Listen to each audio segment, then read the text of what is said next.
A lot of people may be a little bit confused about some things that happened 4 years ago. Okay, so we had the primaries, and then there were caucuses in the state. Now, we're a primary state, so why are we having caucuses? Sure. So the most direct answer is that it's in statute that we have both.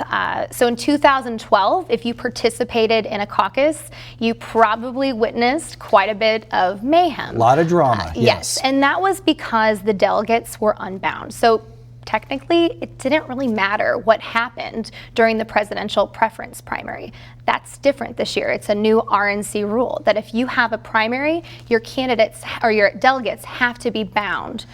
Right, and so in other words, because what we're referring to is the primaries happened, but then what happened is supporters, primarily of Congressman Ron Paul, and I've interviewed Ron Paul a couple of times. You know, I always liked Ron Paul, but a lot of his supporters essentially used parliamentary procedure, and they took over a lot of the caucuses, and there was a dispute over who the delegates were supposed to be pledged to.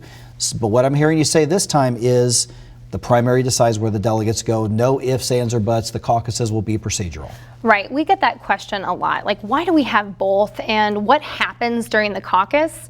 Well, during the caucus, you're actually voting on the delegates who go to the congressional district convention and the state convention and eventually to the national convention. So you're not voting on candidates on April 9th, which is the day of the local caucus.